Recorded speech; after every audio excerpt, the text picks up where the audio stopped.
Hey there folks, this is Clay with the DIY Cave, and I will be showing you how to saddle stitch for your leather pet tag.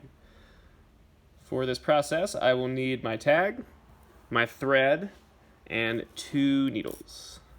And that is, whoops, sorry about that, that is all. So let's go ahead and start by threading these needles. I'm going to have to thread 1 needle on each side. I'm going to come about 1 inch to 2 inches up from the end, poke the needle through the thread. Be careful when you're doing this. The needles are rather dull, but still, it's a needle, so just be wary. And now that I have that needle in, I'm going to bring the eye down to the thread, and I'm going to thread the actual needle.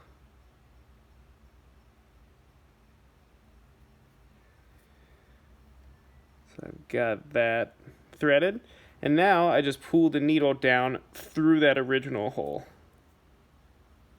And what that does is it brings the thread through the eye of the needle and then back through itself, creating some friction. I'm going to do that quickly on the other side, and then we are in business.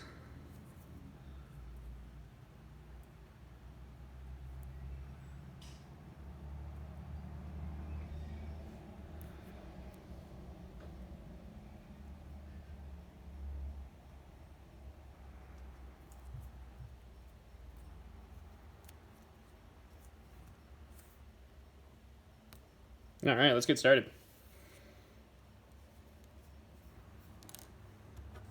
So I'm going to take my tag, and just to get this stitch started, I'm going to say let's go through this right hole that is still under the band. You can go front to back, back to front. Since you have a needle on either side, it's going to be symmetric. Symmetric? I don't know. So now that I have that in, let's make sure we have an even length on each side, and we can get our stitching started. So the saddle stitch is pretty straightforward.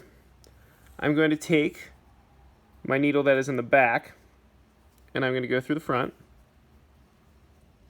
through to the front, and then I'm going to take my needle that is in the front and go through to the back.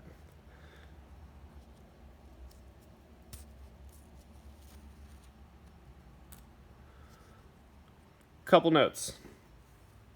You will see the holes on mine are a little bigger than yours. I've done some practice runs on this tag, so you'll probably need a little more resistance when you're doing the stitching, especially since you're going to be going with a needle through a hole that already has thread in it. You're kind of doubling things back.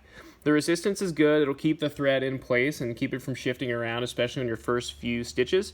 So just note that. If it looks like I'm kind of just cruising through this, that's why. And also, when you are putting the needle through a hole that already has thread in it from a pre-existing stitch like we have here, go ahead and pull this thread that is in the hole over to one side, just so that when you put the needle through, you don't stab through the thread that's already in the hole. So I'll show you what I mean here on this next one.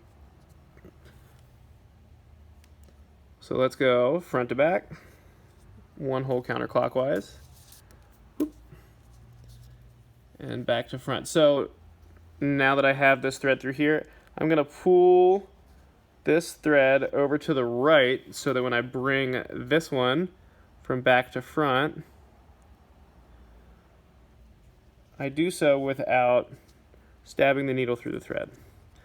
And this will be a little more important when you have the smaller stitching holes, just because, you'll have less room to work with.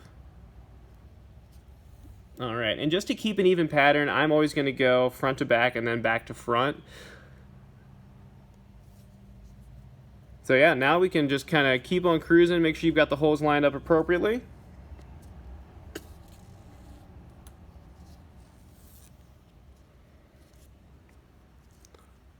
Front to back and back to front.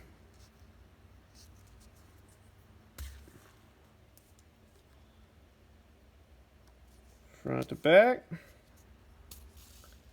And I think you're getting the idea. Back to front.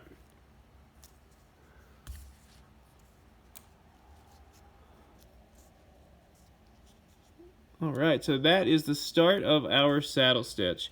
And also, worth noting, if you're keeping that thread to the right when you put the next one through, it'll keep a nice even pattern on your stitching. If you're kind of just putting the needle through whichever side of the thread that's already in the hole, you might notice some of your stitching's going up top, some's going down. It just won't look quite as clean from up close, so keep that in mind. I don't think your pet's going to care, but you probably will. Yeah, so that's pretty much it. Have at it, and check out the next video so I can show you how to finish it off. Thanks.